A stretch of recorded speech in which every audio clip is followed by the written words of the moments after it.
एक गांव में एक व्यक्ति रहता था जिसका नाम संजय था। संजय का जीवन बहुत व्यस्त था। हर दिन नए काम, नई जिम्मेदारियां और लोगों की उम्मीदों का बोझ। फिर भी उसके मन में हमेशा एक बेचैनी रहती थी। उसकी आत्मा शांत नहीं थी। एक दिन थकावट से परेशान होकर संजय ने अपने एक मित्र से कहा, मैं दिन भर लोगों के बीच रहता हूं, फिर भी मुझे लगता है कि मैं अकेला हूं। मुझे समझ नहीं आता कि मैं आखिर क्या तलाश रहा हूं। मित्र ने सुझाव दिया, संजय, क्यों ना तुम बुद्ध से मिलो। वह कहते हैं कि जीवन के उत्तर बाहर नहीं बल्कि अंदर ही छिपे होते हैं। शायद तुम्हें भी वह मार्गदर्शन मिल सके। संजय ने बुद्ध के पास जाने का निर्णय लिया और कई दिनों की यात्रा के बाद वह बुद्ध से मिलने पहुंचा। बुद्ध शांत मुद्रा में बैठे थे। उनकी उपस्थिति से संजय को भी एक अलग सी शांति महसूस होने लगी। संजय ने कहा, गुरुजी, मैं दिन रात काम करता हूं, लेकिन फिर भी मुझे ऐसा लगता है कि मेरी जिंदगी अधूरी है। मेरे पास लोग हैं, परिवार है, पर अंदर से मैं अकेलापन महसूस करता हूं। मुझे समझ नहीं आता कि इस अकेलेपन से कैसे निपटूं। बुद्ध ने अपनी आंखें खोलीं और धीरे से मुस्कुराते हुए बोले, संजय, यह अकेलापन तुम्हारा शत्रु नहीं बल्कि तुम्हारा सबसे बड़ा मित्र हो सकता है। इसका सामना करना सीखो और तुम स्वयं की गहराइयों को जान पाओगे। बुद्ध ने संजय को जंगल में एक पेड़ के नीचे बैठने के लिए कहा और कहा, आज तुम इस शांत जगह पर बैठो, बिना किसी डर के, बस अपने आप को सुनने की कोशिश करो। इस शांत वातावरण में तुम्हें अपनी आत्मा से बात करने का अवसर मिलेगा।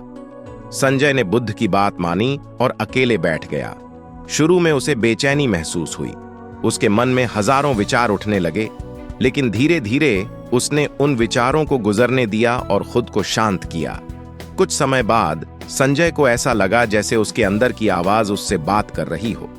उसे महसूस हुआ कि उसका असली साथी तो उसकी आत्मा ही है, जो हमेशा उसके साथ रहती है।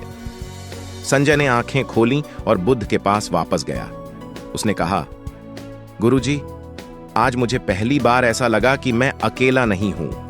मेरी आत्मा ने मुझसे बातें की। मैं हमेशा बाहर की दुनिया में उत्तर तलाशता था, लेकिन असली शांति मेरे अंदर ही थी।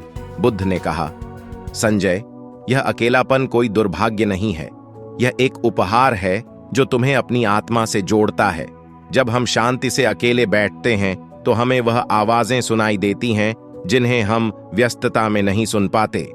संजय ने बुद्ध के आशीर्वाद लेकर गांव की ओर प्रस्थान किया। वह अब समझ चुका था कि अकेलापन उसकी कमजोरी नहीं बल्कि उसकी सबसे बड़ी ताकत थी।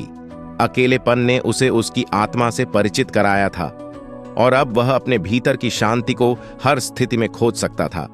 गांव लौटने के बाद भी संजय रोज थोड़ा समय अकेले बिताने लगा। वह खुद से बातें करता, अपने विचारों को समझता और अपने अंदर की शांति को महसूस करता।